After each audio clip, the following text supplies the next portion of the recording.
Hoy quiero hablar de algo que es un poco es muy personal para mí. Es un concepto que quiero decirles que es algo que voy a compartir y enseñar, pero es algo con que batallo mucho, honestamente.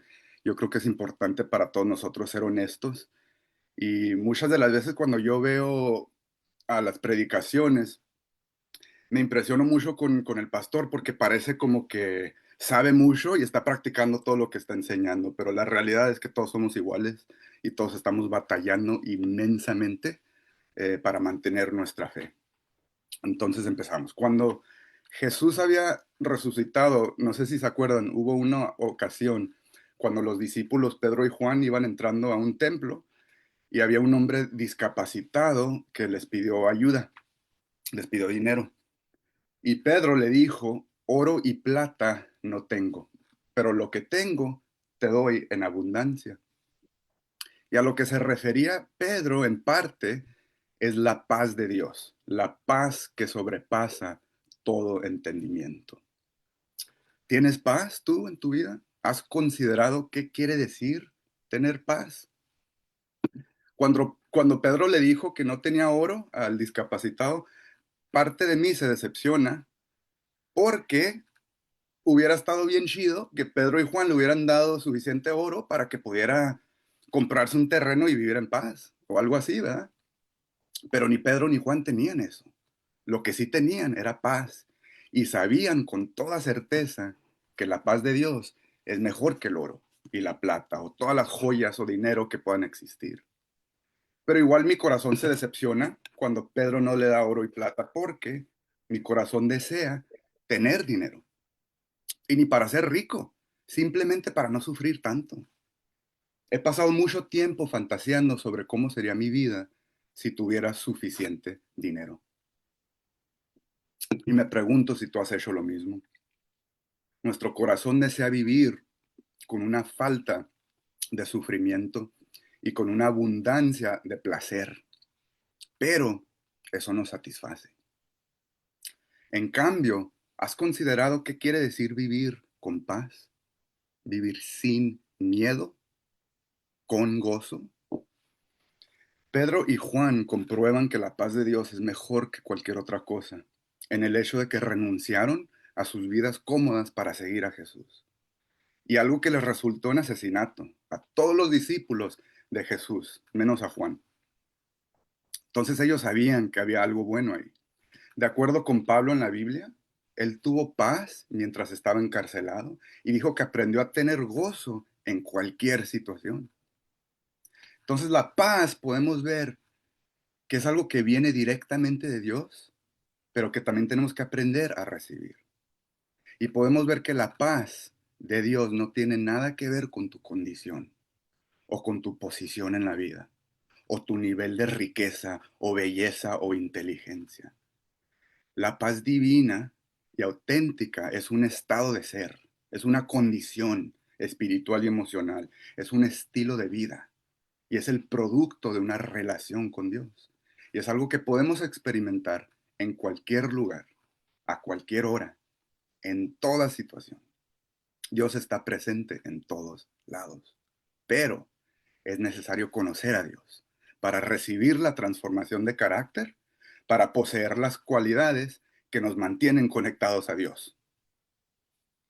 El cielo no va a estar poblado con gente que se portó muy bien o que hicieron cosas muy importantes en este mundo o que hablaron como santos. El cielo va a estar lleno de personas que están conectadas con Dios, en relación con Dios. Conocer a Dios es necesario para tener paz y para florecer en esta vida y para heredar la vida eterna y producir fruto en su reino. Eso no tiene nada que ver con si eres bueno o malo. La Biblia dice que todos somos malos. Por eso podemos arrepentirnos y experimentar esta paz. Busca primero a Dios y Él te dará todo lo que necesitas en abundancia. Y Él te transformará a poseer las cualidades necesarias para producir fruto en su reino. Florecer en esta vida mientras esperas tu futuro perfecto y eterno en el cielo. Entonces, ¿cuáles son esas cualidades necesarias para obedecer y florecer. Vamos a ver el segundo de Pedro 1, empezando en el versículo 5. Dice, en vista de todo esto, esfuércense al máximo por responder a las promesas de Dios, complementando su fe con una abundante provisión de excelencia moral. La excelencia moral con conocimiento.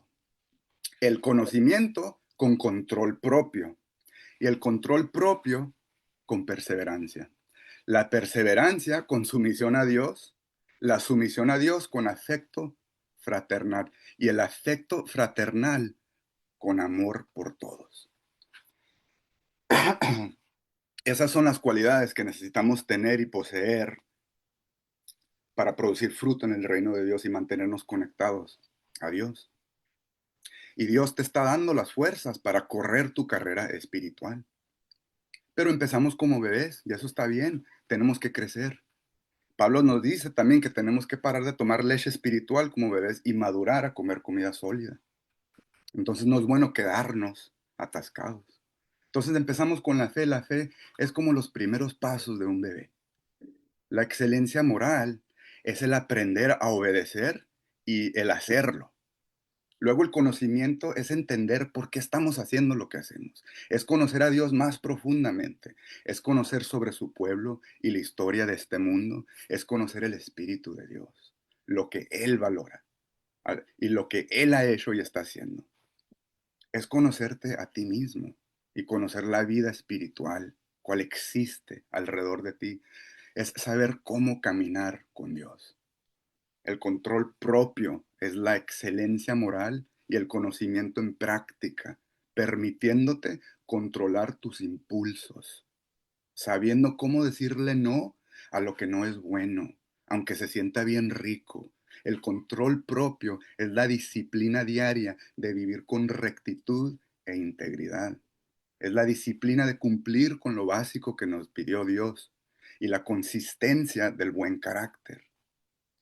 Y como los adolescentes aprendiendo a trabajar, está bien que cometamos errores y hasta hagamos berrinches. Lo importante es seguir, es poder observar el crecimiento, el estar en un estado consistente de madurar emocionalmente y espiritualmente. La perseverancia es la disciplina en práctica, es el constante cumplimiento sobre las cosas y situaciones de tu vida. Dios no te creó para sobrevivir, te creó para florecer. La perseverancia es el triunfo consistente sobre todo en tu vida, es el florecimiento. Y la sumisión a Dios es el agradecimiento, alabanza a Dios por haberte bendecido tanto y el entregarle diario tu vida a Dios a través de tu obediencia. La sumisión a Dios es vivir diario todas las etapas anteriores, es adoptar todos esos conceptos a nuestra manera de vivir. La sumisión y la alabanza a Dios están vinculadas. Y cuando vivimos así, Dios crece dentro de nosotros el amor fraternal. Dios comparte su corazón con nosotros, el amor por la humanidad. De hecho, nos da un corazón espiritual nuevo, cual inspira tener amor por los demás, hasta por tus enemigos, igual como Dios lo tiene. Dios ama a sus enemigos. El paso final es el amor. Dios nos está transformando a ser como Él. Y Él es alguien que está compuesto del amor. Él se comporta con amor, hace todo por y con amor. Amor es la razón, es la solución y es la recompensa. No lo merecemos, pero nos lo da Dios. Eso es gracia.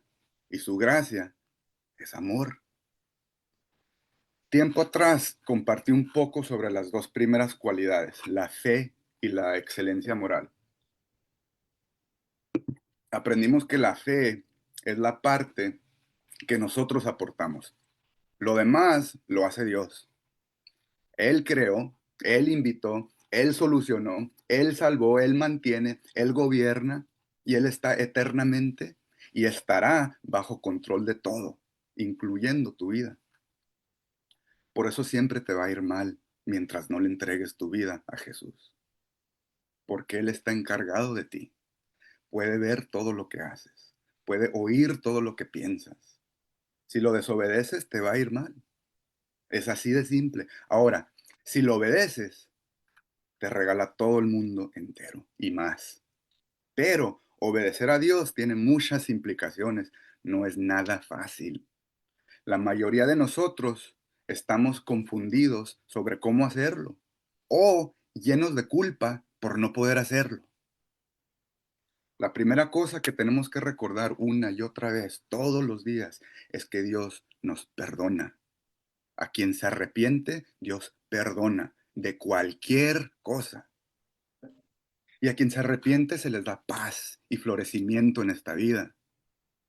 Entonces vamos a regresar al segundo de Pedro, pero antes de donde leímos las descripciones de las cualidades. Segundo de Pedro 1, empezando con el 3, el versículo 3.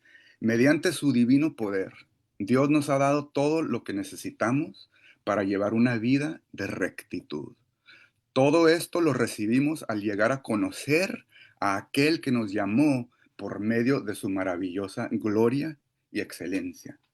Y debido a su gloria y excelencia, nos ha dado grandes y preciosas promesas.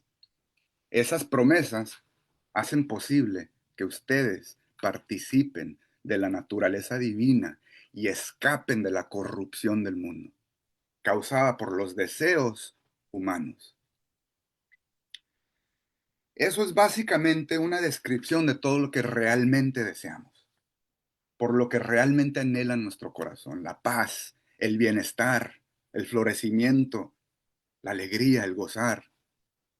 Y esa es la intención de Dios para nuestras vidas: la paz, el florecimiento, la vida eterna. Pero sabemos que para obtener eso tenemos que conocer a Dios. Y para conocer a Dios tenemos que obedecer a Dios. Y es exactamente en esta etapa de fe que muchos de nosotros caemos o nos quedamos atascados. Porque obedecer a Dios es difícil. Requiere morirte a ti mismo. Entonces, ¿cómo lo hacemos? Por ejemplo, sabemos que simplemente tenemos que leer la Biblia y orar obsesivamente para conocer a Dios. Pero ¿cómo le hacemos para mantener las ganas y la disciplina para hacer eso? ¿Cómo lo hacemos para mantener esa disciplina para orar, leer la Biblia, estar en comunidad todos los días y todas las cosas que deberíamos de seguir haciendo? Es fácil decir que deberíamos buscar a Dios. Es fácil querer levantarte todos los días y orar primera cosa. Es fácil querer leer la Biblia todos los días, pero es difícil hacerlo. Y lo digo por experiencia, porque es difícil para mí. Entonces tiene que haber algo que nos ayude con lo que realmente estamos batallando: la motivación, las ganas para buscar a Dios, la disciplina para obedecerlo. Tiene que haber un secreto que los discípulos conocían que les permitió ir hasta la muerte con fidelidad y gozo. Ellos tampoco eran educados o disciplinados o de dinero. Entonces, ¿cómo lo hicieron? Pues resulta que sí hay un secreto para mantener las ganas, la motivación, la disciplina. Que por cierto, nada te va a llevar más lejos que la disciplina. La consistencia y la disciplina te va a llevar mucho más allá que la inspiración o el talento. Pero para mantener la disciplina hay una práctica.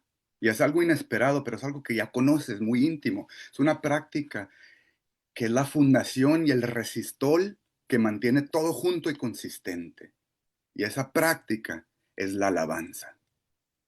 Y hoy vamos a explorar qué es la alabanza y cómo le podemos hacer nosotros personalmente para alabar a Dios y mantener nuestra vida en una postura de alabanza. ¿Cuál es lo necesario para mantener una relación con Dios? ¿Cuál es lo único que te salva? Entonces, ¿qué es? ¿Qué es la alabanza? En corto, la alabanza es una acción o un pensamiento que se hace para la gloria de Dios. Así de fácil. Pero más allá es la gratitud y la expresión del agradecimiento a Dios. La alabanza es el sacrificio de morirse a sí mismo y obedecer a Dios, pero motivado por amor a Dios. La alabanza no es nada más música o cantar. Claro que eso se incluye en la alabanza. Y como músico, la alabanza a través de la música es una de mis formas favoritas de alabar. Es mi parte favorita de la iglesia, cuando cantamos juntos. Y la Biblia dice que cantemos, que le cantemos canciones a Dios. David bailó con gozo enfrente de todos en alabanza a la gloria de Dios. Alabar definitivamente incluye el canto y la alabanza con la música en nuestras reuniones, pero va mucho más allá de eso. Por ejemplo, uno puede alabar con música o sin música. De hecho, para mí, personalmente, mi modo favorito de alabar es en total oscuridad y silencio, vulnerable ante Dios, sin nada que decir, simplemente en la presencia de Dios, callado y atento por si habla.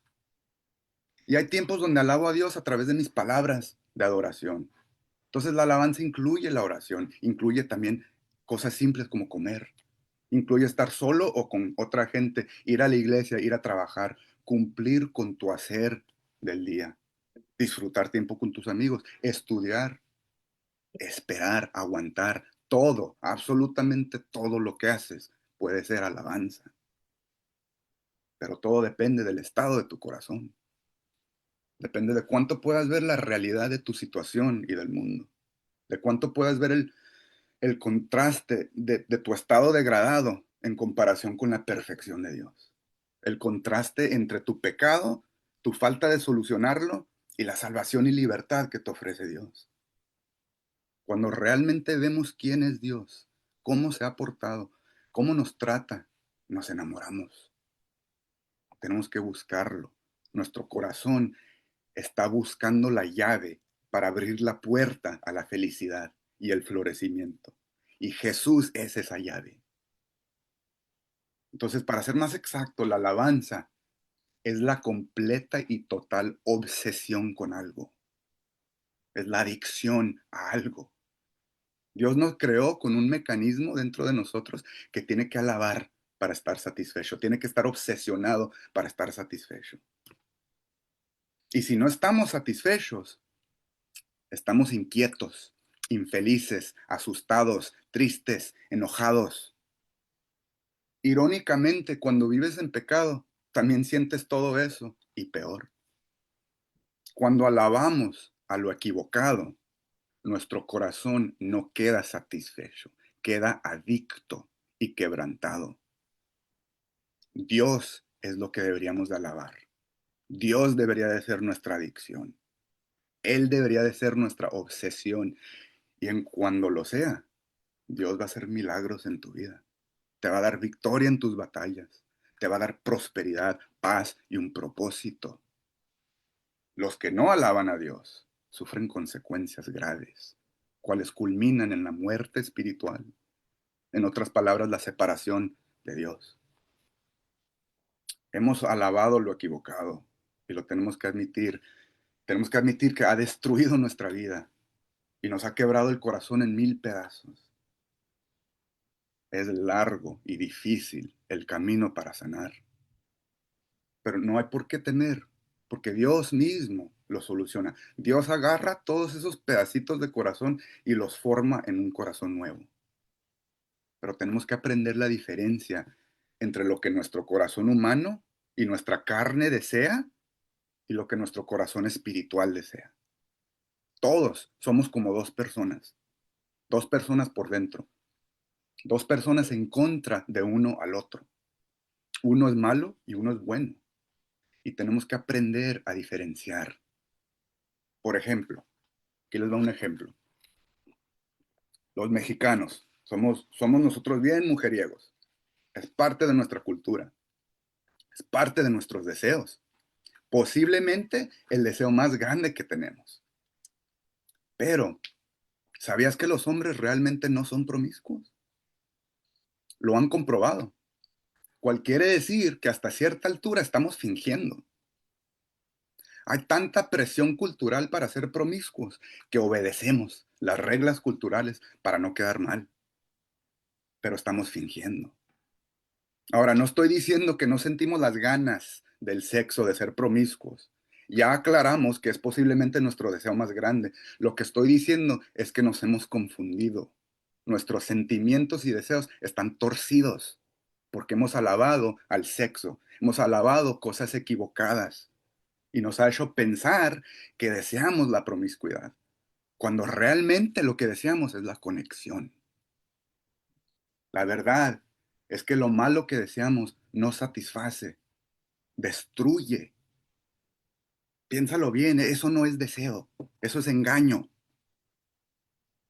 Por eso nadie que se ha acostado con muchas mujeres está satisfecho.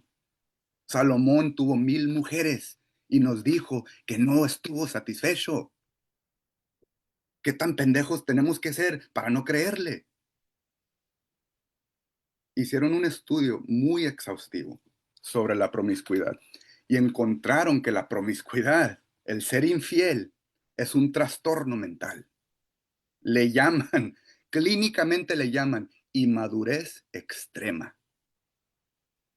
Y encontraron que 75% de todos los hombres que estudiaron mejoraron y pararon de ser promiscuos después de que les ayudaron a sanar y madurar emocionalmente.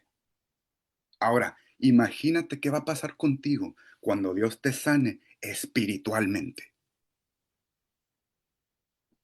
Nunca vamos a poder deshacernos completamente de nuestros deseos torcidos, a lo mejor, pero podemos aprender a diferenciar entre ellos y los buenos, a obedecer a Dios y negarnos, y a experimentar la satisfacción auténtica.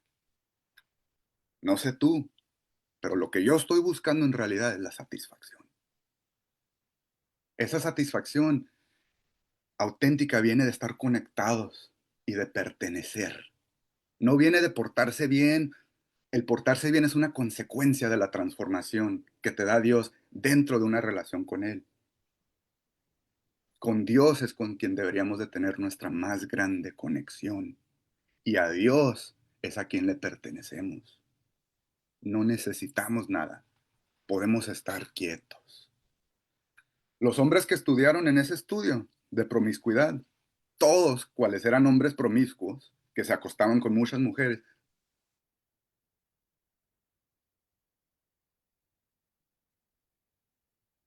lo hacían, no les causaba satisfacción. Eso está increíble. Satanás es un mentiroso. El pecado es una mentira, es una trampa. El pecado siempre promete satisfacer, pero nunca cumple y siempre lastima, siempre destruye. La satisfacción que piensas que sientes cuando pecas no son nada más que sentimientos torcidos. Es necesario diferenciar nuestros deseos, negar los malos y seguir los buenos. Prueba lo de Dios, prueba lo bueno de Dios y vas a ver, es mucho mejor. Entonces es necesario diferenciar nuestros deseos, negar los malos, seguir los buenos y acordarse que todo lo que hacemos puede ser alabanza. Obedecer con alegría y motivación, claro que es alabanza.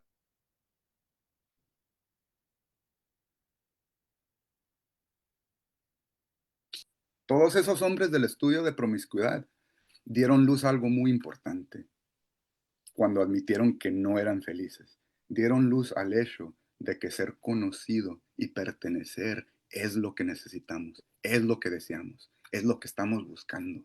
Y cuando no lo tenemos, lo sustituimos por algo menos, algo malo como el sexo, cual requiere que se consuma obsesivamente para por lo menos olvidarnos de la severidad de nuestra miseria, y cual nos deja con un hambre insaciable que nos lleva a buscar nada más eso y termina destruyendo toda nuestra vida y todo nuestro alrededor. Acuérdate que el miedo y la vergüenza son el resultado de una falta de conexión con Dios. ¿Quieres parar de tener miedo? Conoce a Dios, hazte conocer por Él. ¿Quieres parar de tener vergüenza? Confiesa tu pecado ante Dios, cada vez que peques y mantente conectado a Él. Y aunque lo hagas con alegría o sin alegría, pero para obedecer y con amor a Dios, igual es alabanza. A veces nuestra alabanza es una expresión apasionada a través de cantar, orar o adorar.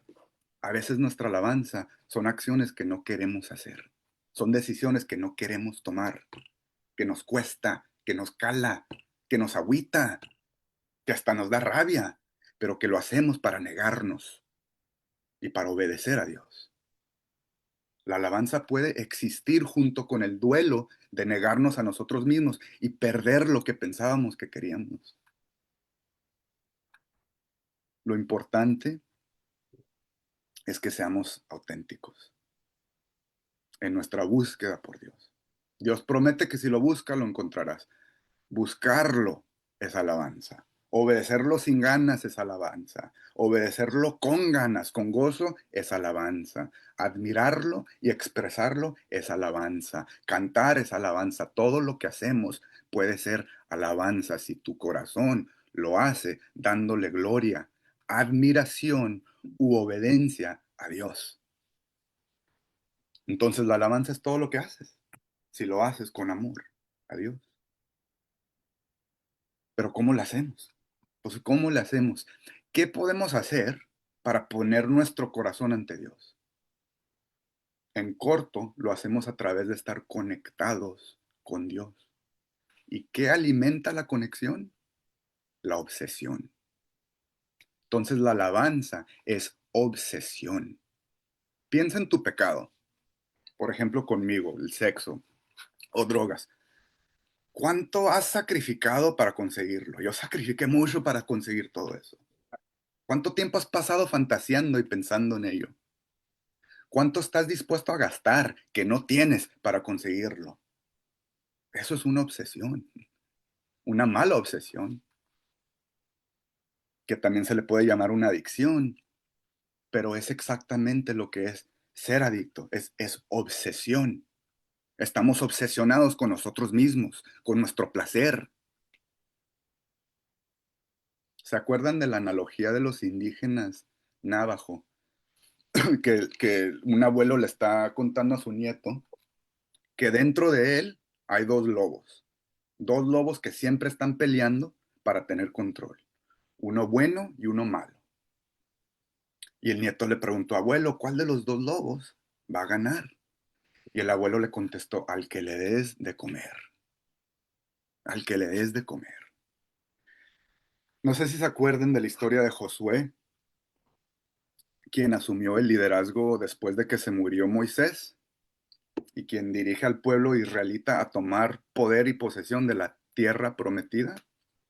Es una historia increíble, léansela. Es una historia increíble de un pueblo de gente débil, vulnerable, confundidos, infieles, sin país, a quienes Dios, a través de 40 años en el desierto, transformó a un pueblo de guerreros que derrotan y conquistan más de 30 ciudades, muchas de ellas que se piensan haber sido ciudades de gigantes, literales gigantes.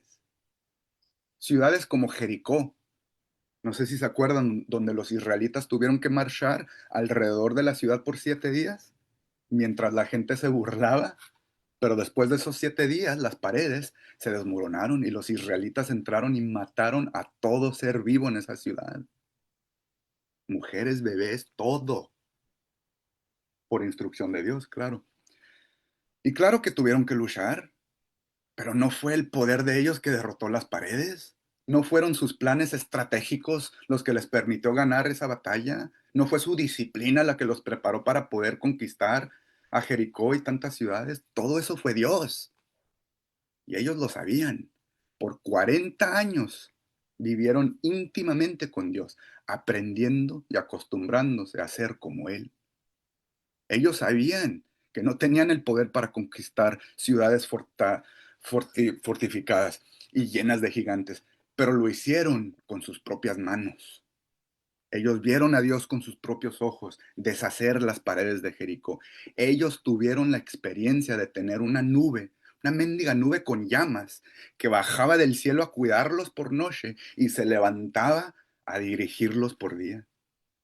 Ellos vieron un mar partirse en dos, caminaron por tierra seca, con paredes de agua a sus dos lados.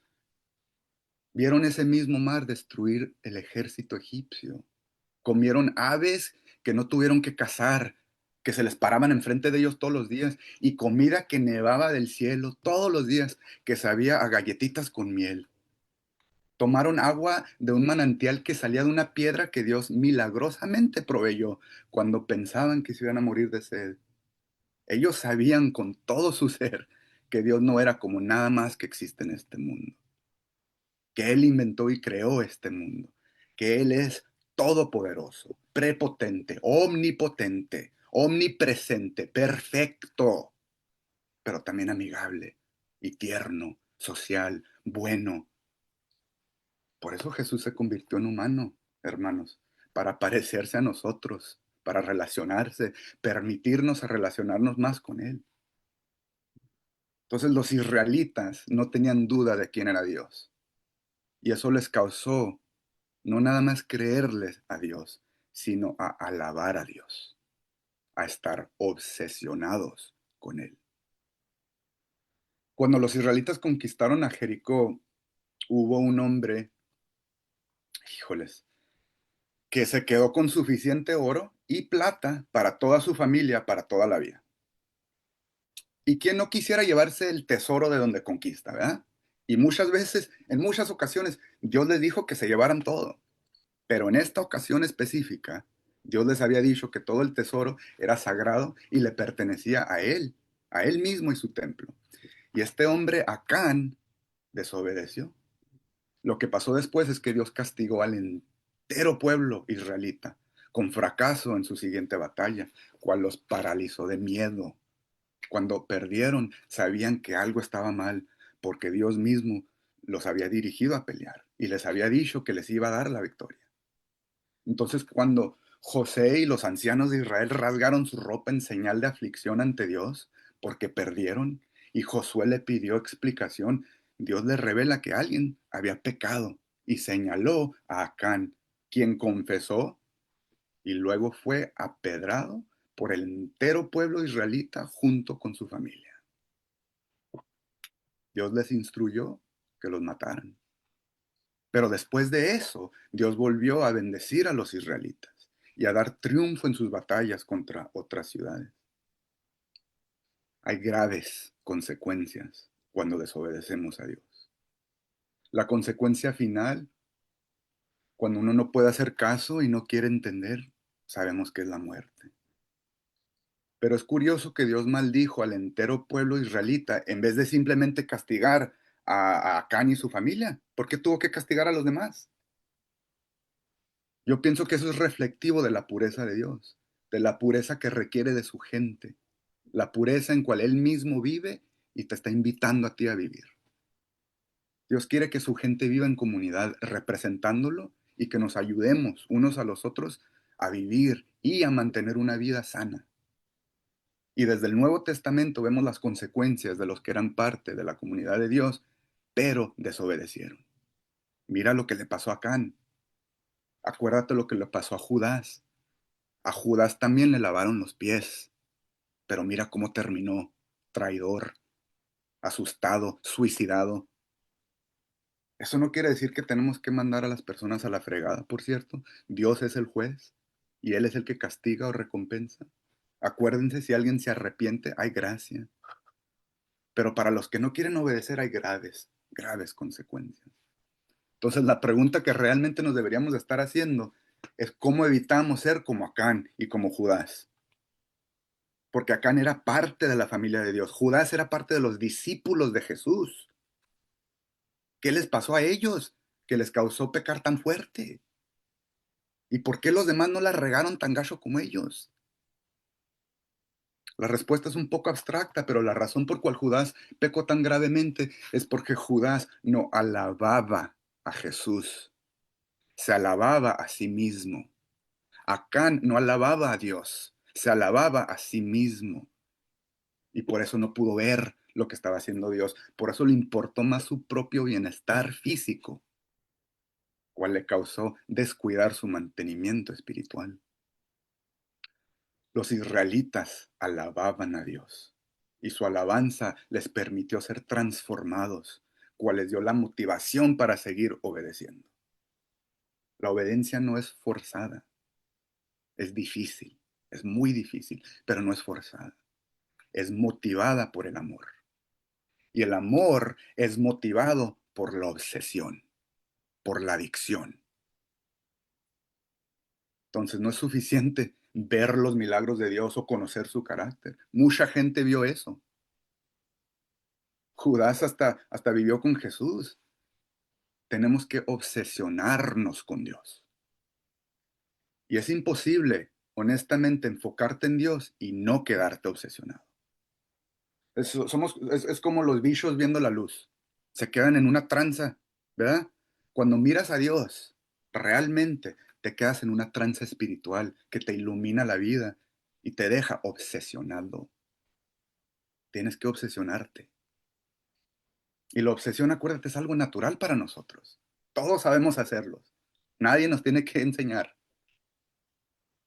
Dios dice que nos creó a cada uno de nosotros con el conocimiento de Él y que nadie tiene pretexto para decir que no sabían. Entonces pon en práctica las acciones que te han dejado obsesionado con tu pecado, pero ponlas en práctica con Dios. ¿Cuáles son esas acciones? El pensamiento, el consumo del contenido, ya sea tele, radio, libros, conversaciones. Todo eso es el consumo de las ideas y los conceptos, cual se convierten en lo que creemos y cómo vivimos. Piénsalo, si no haces nada más excepto escuchar música que habla de hacer pecado, si no ves nada más excepto programas sobre pecado, si nada más lees cosas mundanas que promueven el pecado, si nada más hablas o escuchas conversaciones sobre el pecado, ¿sobre qué piensas que vas a pensar? Vas a pensar en pecado, porque lo viste, lo consideraste, lo manifestaste. Es lo mismo con Dios.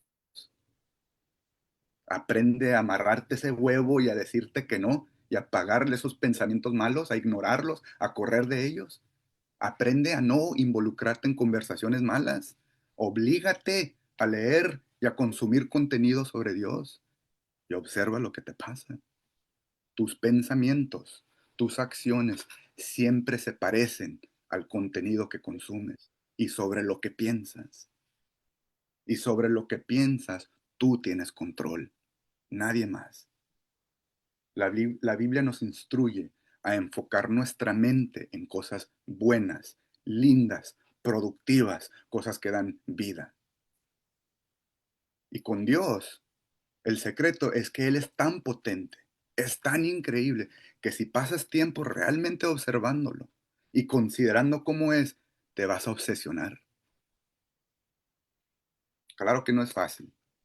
Los israelitas tuvieron que vivir en el desierto por 40 años para poder aprender a negarse y obedecer a Dios. Completamente aislados de todo el mundo. Hasta se tuvo que morir toda una generación. Todo para que Dios pudiera enfocar sus pensamientos y sus acciones en lo que le da gloria a Dios y a lo que les iba a dar beneficio. Dios quiere beneficiarte, amigo. Quiere bendecirte. Somos nosotros los que rechazamos a Dios. Y sí cuesta mucho y requiere mucho esfuerzo y tiempo ser transformados. Pero es a lo que nos invita Dios una y otra vez.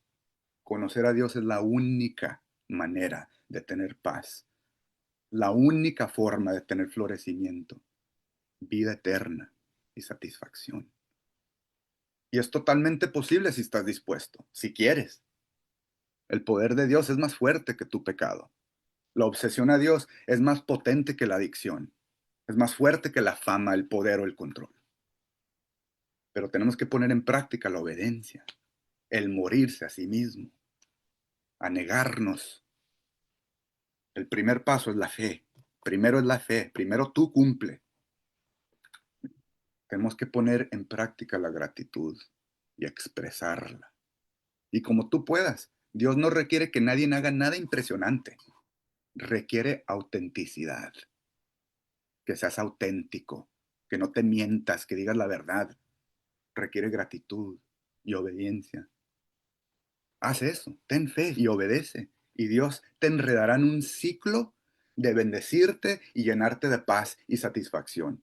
Eso te va a causar una obsesión cual te va a motivar para obedecer, por lo cual Dios te va a bendecir, por lo cual te va a llenar más y vas a estar más lleno y satisfecho. Y continúa el ciclo. Un ciclo perpetuado por la obsesión. Sin alabar a Dios, todo lo que hacemos es en vano.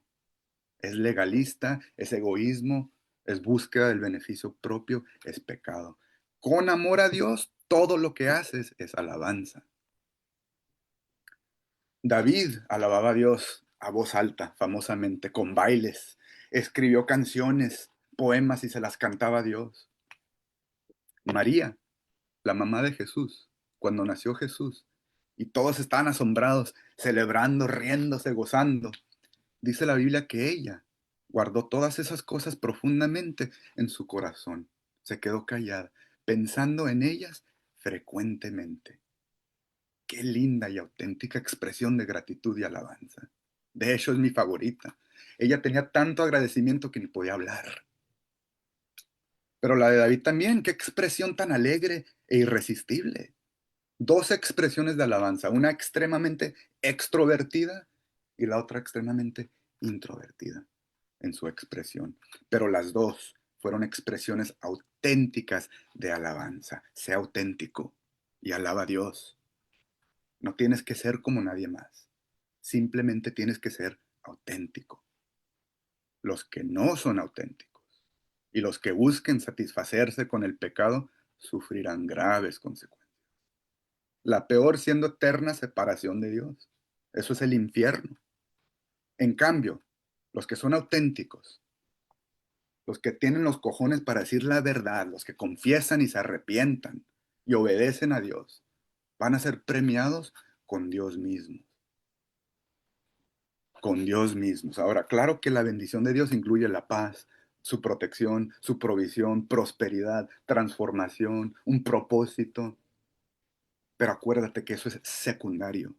Lo principal, el premio principal es Dios mismo. Dios es una persona, es Dios mismo, es una relación, una conexión y la pertenencia con Dios. Ese es el premio. Dios es el premio, no su provisión. Su provisión simplemente está incluido en el premio. Y es fácil para todos nosotros confundir su provisión y nuestro bienestar con el premio principal. La mayoría de nosotros lo hacemos y nos enfocamos en eso, pero Dios mismo es la recompensa final y principal. Y Él mismo inspira, a través de su presencia y sus hechos, una obsesión que se convierte en alabanza. En su presencia, el amor para cual nos creó se manifiesta en adoración a Él, en alabanza en todo lo que hacemos. No seas como Acán, quien confundió el premio principal con el dinero, con el bienestar y alabó lo equivocado.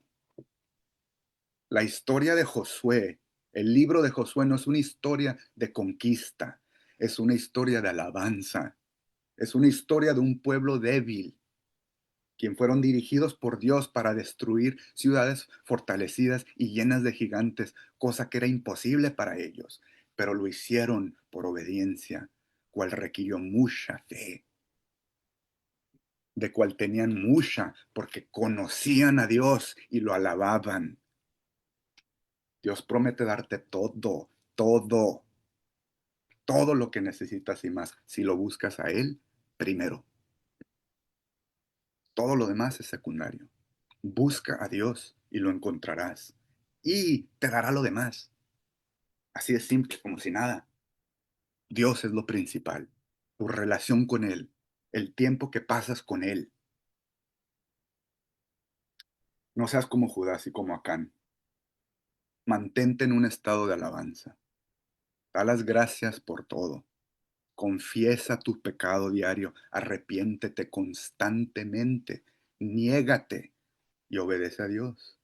Haz que tu cuerpo, alma y mente sean como un templo, como un pueblo que obedece a Dios y lo alaba y no permite las impurezas.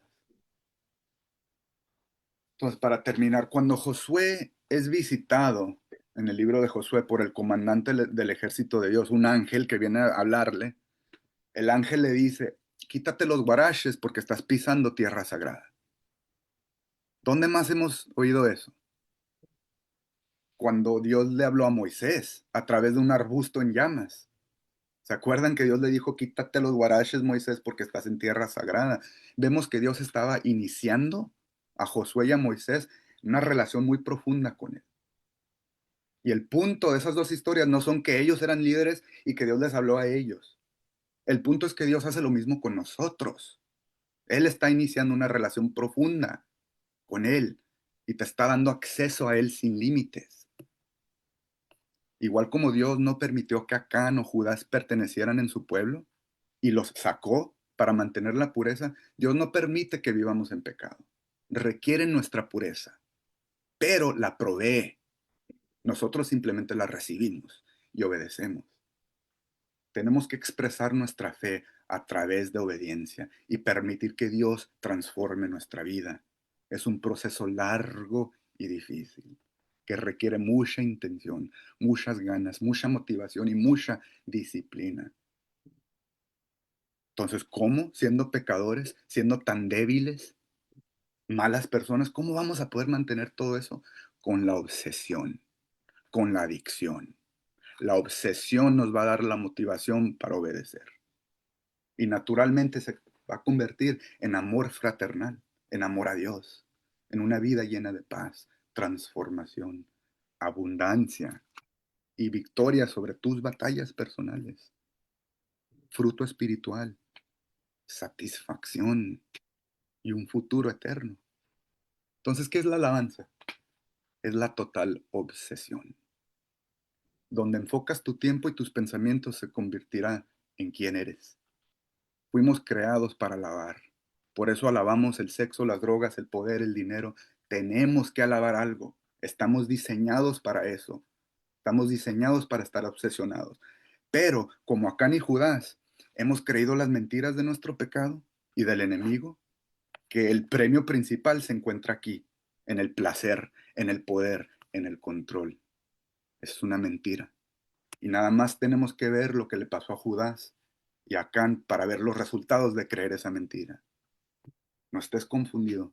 El problema principal, el problema número uno que tenemos es que no alabamos a Dios. Arrepiéntete, huye del pecado y corre hacia Dios y recibe su paz. La intención de Dios es bendecirte y eso requiere conocerlo y obedecerlo, cual requiere mucha disciplina. Pero Dios sabe que somos débiles y nos ha dado un concepto que si lo adoptamos en nuestra vida, nos da la motivación y las ganas para seguir. Ese concepto es la obsesión. ¿Estás obsesionado con Dios? Vamos a orar. Padre nuestro, te damos gracias.